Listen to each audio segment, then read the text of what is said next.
Class 8th, question number 4. Look at the annual calendar of holidays of your school.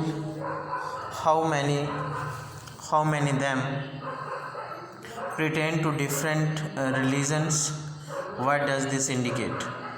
बच्चे question number 4 में आपसे कह रहा है कि जो एनुअल कैलेंडर होता है हॉलीडेज़ का, जो आपके स्कूल का एनुअल कैलेंडर होता है जिसके ऊपर आपको हॉलीडेज़ मिलती हैं, तो how many of them pertain to different, आपको सबसे पहले आंसर में ये पूछा गया है कि उनमें से अलग अलग धर्म की कितनी छुट्टियां हैं और व्हाट डज दिस इंडिकेट, और ये जो अलग अलग धर्म की जो छुट्टियां मेंशन की हुई है जो एनुअल कैलेंडर में, तो ये हमें क्या दर्शाता है, ये किस चीज़ के बारे में बताता है। Answer, many holidays on a school annual calendar pertain to different religions, बहुत सारी जो छुट्टियां हैं स्कूल के एनुअल कैलेंडर पे वो हमें अलग अलग रिलीजन पे छुट्टियां दी गई होती हैं उसमें।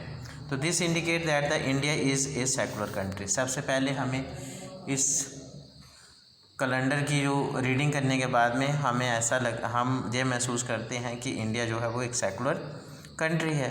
Where religious freedom is granted, जहाँ पे जो रिलीजियस फ्रीडम जो है वो उसे ग्रांट किया जाता है, उसे अनुमति दी जाती है कि religious freedom is granted to its citizens. इस देश के जो नागरिक हैं उन नागरिकों को freedom is granted, religious freedom is granted. जो सबसे बड़ी अच्छी बात है एक सेकुलर देश में, जो कि हमारे देश में ऐसा है, to its citizens and all religions are equally respected. और हम इस कैलेंडर की रीडिंग करने के बाद में हमें ये लगता है कि जितने भी धर्म हैं कि गवर्नमेंट कैलेंडर में जहाँ जो एनुअल कैलेंडर है स्कूल का, कि सभी के सभी धर्मों को एक जैसा रिस्पेक्ट दिया जाता है।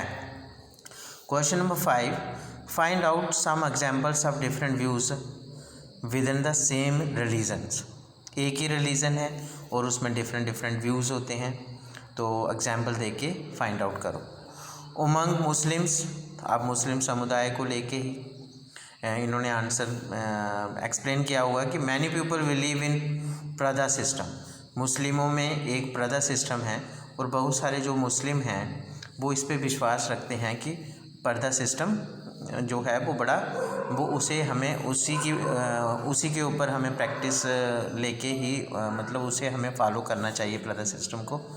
Where as many do not approve it, बहुत सारे उनमें से ऐसे लोग हैं जो कहते हैं कि जी गलत है, and see it as interferences in the freedom of women. और वो ये एलिगेशन लगाते हैं कि जो पर्दा सिस्टम है इससे जो वुमेन की फ्रीडम है वो उसको दखल अंदाजी है, इसलिए पर्दा सिस्टम जो है वो नहीं फॉलो करते हैं। कुछ ऐसे हैं जो पर्दा सिस्टम को फॉलो करते हैं। तो ये एक ही धर्म के डिफरेंट व्यूज़ जो हैं एग्जाम्पल दे के बताया हुआ है। Question number 6, the Indian state both keeps away from religions as well as intervenes in a religion. हमने अपने चैप्टर में ये पढ़ा कि जो इंडियन गवर्नमेंट है, जो इंडियन स्टेट है, वो दोनों जो हैं, एक तो keeps away from the religion, वो धर्म से दूर रहता है वो गवर्नमेंट, और साथ में वो एज वेल एज इंटरफेयर भी करता है रिलीजन्स में। This can be quite confusing, ये बहुत ज़्यादा कन्फ्यूजन क्रिएट करता है स्टूडेंट के दिमाग में, जहाँ मतलब बिना स्टूडेंट के भी ये जो है कन्फ्यूजन स्टेटमेंट है। Discuss this once again in class में इसे दोबारा से डिस्कस करो, using example from the chapter में से एग्जाम्पल दे के इसे डिस्कस किया जाए, as well as those that we might have come up with, और साथ में कि हमें ये जो है इसे बिल्कुल क्लियर करना है एग्जाम्पल देके कि किस तरह से गवर्नमेंट जो है कीप अवे भी है एंड इंटरफेयर भी करती है रिलीजन्स में।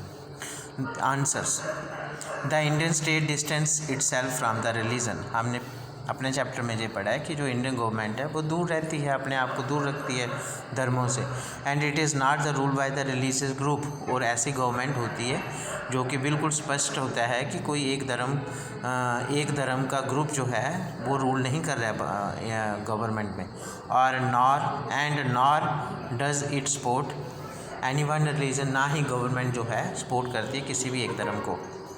Equal respect is given to all religious, हमने ये भी देखा है कि हमारे भारत में सभी के सभी धर्मों को एक जैसी रिस्पेक्ट दी जाती है in order to prevent the dominations, कोई एक धर्म दूसरे धर्म को जो है वो डोमिनेट करे, इसे रोकने के लिए भी हमारे देश में कॉन्स्टिट्यूशन में प्रावधान बने हुए हैं। बाय वन पर्टिकुलर कम्युनिटी के लोगों को जो है वो उसके ऊपर डोमिनेट करना, ये जो है वो बिल्कुल हमारे इंडिया सिस्टम में, इंडिया गवर्नमेंट के सिस्टम में ऐसा नहीं है। The state may interfere in the religions, और जो स्टेट होती है वो रिलीजन्स में फिर वो इंटरफेयर भी करती है। जब ऐसा कभी कभार दिखने को आता है तो जो गवर्नमेंट है वो इंटरफेयर करती है।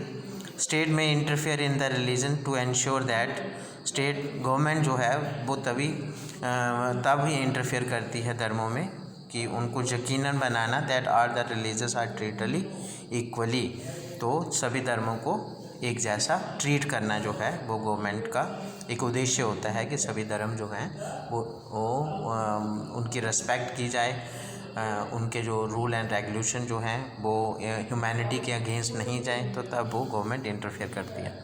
Sometimes the state may have to intervene in the religion, कभी कभार जो स्टेट गवर्नमेंट होती है वो इंटरवाइन करती है रिलीजन बेस्ड पर्सनल लॉज के ऊपर, कि जो धर्मों में एक पर्सनल लॉज बना के जो है वो लोगों पे इम्प्लीमेंट करते हैं, तो तब स्टेट जो है वो इंटरफेयर करना शुरू कर देती है। Of the communities to ensure that laws relating equal inheritance for protected, जो भी इनहेरिटेंसी जो हो इक्वालिटी है उसे प्रोटेक्ट करना जो है वो गवर्नमेंट का जो है सबसे पहला जो है कि ह्यूमैनिटी को, जो ह्यूमन बीइंग हैं उनकी जो प्रथा चलती आ रही है, एक सिस्टम जो है वो ह्यूमैनिटी का वो बरकरार रहे। तो जब भी उनको लगता है कि किसी धर्म में ऐसा जो पर्सनल लॉज बनाने के बाद में जो based on the personal laws of the communities, जो कम्युनिटी के लोग अपने ही पर्सनल लॉ बना के ह्यूमैनिटी को जो है वो दबाने की कोशिश करते हैं, तब गवर्नमेंट जो है वो इंटरफेयर करती है। तो बच्चे आपने सिर्फ क्वेश्चन नंबर 6, 5, 4, 3 एंड 2 यही क्वेश्चन जो हैं ये ध्यान से आपने लर्न करने हैं और फिर आपने इसका टेस्ट भी देना है। थैंक यू बच्चे।